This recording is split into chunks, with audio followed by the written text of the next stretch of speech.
بسم اللہ الرحمن الرحیم۔ السلام علیکم ورحمۃ اللہ وبرکاتہ۔ محترم ناظرین، جیسا کہ آپ حضرات جانتے ہیں کہ آج کل ساری دنیا کے اندر کرونا وائرس اور اس سے پھیلی ہوئی بیماری کا چرچا ہے، اور تمام لوگ اسی سے متعلق گفتگو اور اسی سے متعلق باتیں کر رہے ہیں۔ اس سلسلے میں سوشل میڈیا پر ایک میسیج وائرل ہو رہا ہے، ایک میسیج لوگ ایک دوسرے کو بھیج رہے ہیں، اور جس کے اندر یہ کہا جا رہا ہے کہ اس بیماری سے متعلق احادیث شریفہ کے اندر تذکرہ ملتا ہے، اور ایک حدیث بیان کی جا رہی ہے کہ جب ثریا ستارہ طلوع ہوتا ہے تو دنیا میں تمام شہروں میں جہاں جو بیماریاں ہوتی ہیں اور آفتیں ہوتی ہیں وہ ختم ہو جاتی ہیں۔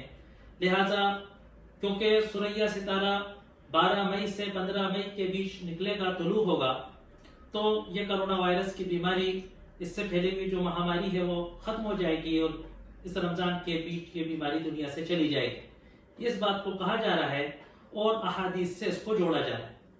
لہٰذا یہ ضروری سمجھا گیا کہ آپ کو اس سلسلے میں کچھ بنیادی ہدایات، کچھ بنیادی معلومات آپ کو فراہم کرائی جائیں۔ دراصل احادیث کو سمجھنا اور احادیث سے نتائج اور مفہوم نکالنا یہ ایک بہت بنیادی علم ہے، ایک ٹیکنیکل علم ہے۔ حدیث کا علم ایک سائنس ہے، اور اس کی سائنس کو اور احادیث کے پس منظر کو اور احادیث کس سلسلے میں کب کہی گئی ہیں اس کو جانے بغیر اس طریقے سے احادیث سے نتیجے نکالنا اور احادیث کو پیش کرنا درست بات نہیں ہے۔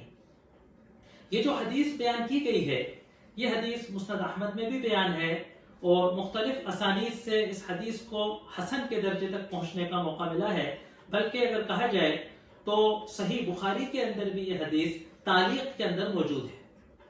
اب اتنا سن کر کوئی یہ سمجھ جائے گا کہ جو بیان کیا گیا ہے وہ بالکل درست ہے اور ایسا ہی ہونا چاہیے۔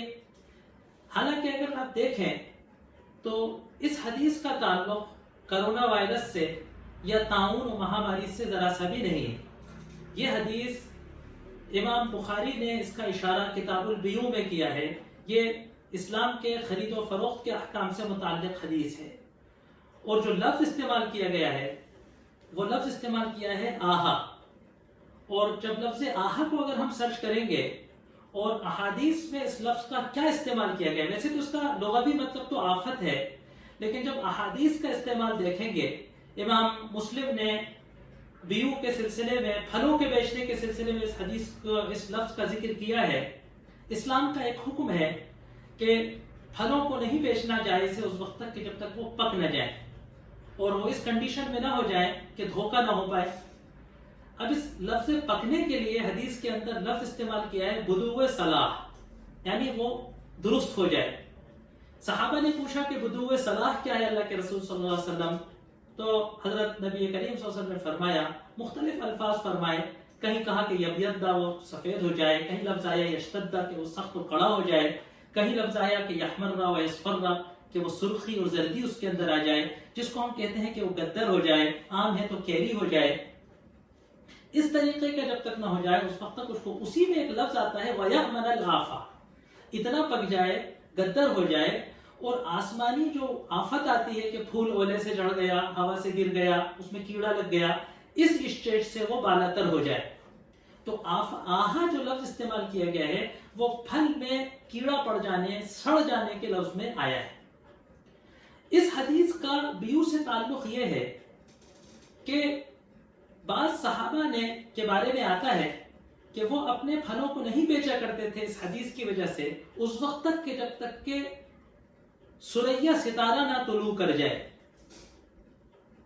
خدا نہ خواستہ یہ مطلب نہیں تھا کہ ثریا ستارہ جب نکلتا ہے تو جوتشیوں کی طرح یا ستارہ پرستوں کی طرح وہ ستارہ پھلوں کو سڑنے سے بچا لیتا ہے، یا دنیا سے وائرس کو یا آفت کو یا کیڑے مکوڑوں کو ختم کر دیتا ہے۔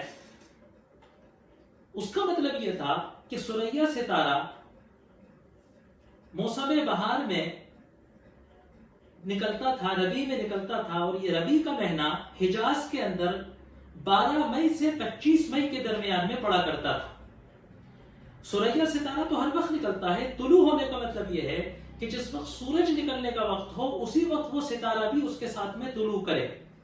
یہ تاریخیں 12 مئی سے 25 مئی کے درمیان رہتی تھی حجاز کی سرزمین پر. لہٰذا آپ نے فرمایا، صحابہ نے فرمایا، لوگوں نے پوچھا کہ حضرات سے کہ یعمل الآہا کیا ہے، کب تک نہ بیچیں؟ تو کہا کہ بھائی کسانوں کو سمجھانے کے لیے کہاں موٹی سی بات یہ ہے کہ جب تک سریا ستارہ نہ طلوع ہو جائے جب تک پھل نہ بیچا کرو، کیونکہ حدیث کے اندر پھلوں کو پکنے سے پہلے بیچنا منع ہے. اس سلسلے میں آیا کہ جب سریا ستارہ طلوع ہوتا ہے تو ہر شہر میں سے آفت و بلا، پھلوں کو ختم کرنے والا جو وائرس ہے وہ ختم ہو جاتا ہے. اس حدیث کو کرونا وائرس جیسی بیماری کے اندر پیش کرنا اور پھر اس سے باقاعدہ یہ اعلان کر دینا کہ جو ہے 12 اور 15 مئی کے بیچ یہ وائرس ختم ہو جائے گا، اس طریقے کی تشریحات سے قرآن اور حدیث پر سے لوگوں کا بھروسہ اٹھتا ہے. اسکالر اور ڈاکٹر اور محققین اگر وائرس نہ ختم ہوئے تو قرآن و حدیث کا مذاق اڑاتے ہیں. لہٰذا میری آپ حضرات سے یہ التجا ہے کہ اس طریقے کے میسج کو ایک دوسرے کو نہ بھیجا کریں. اس طریقے کی بات اگر کوئی سامنے آئے تو کسی اہل علم سے پوچھ لینا چاہیے اس سے پہلے کہ عوام میں اس کو پھیلا دیا جائے. شکریہ. وآخر دعوانا الحمدللہ رب العالمین.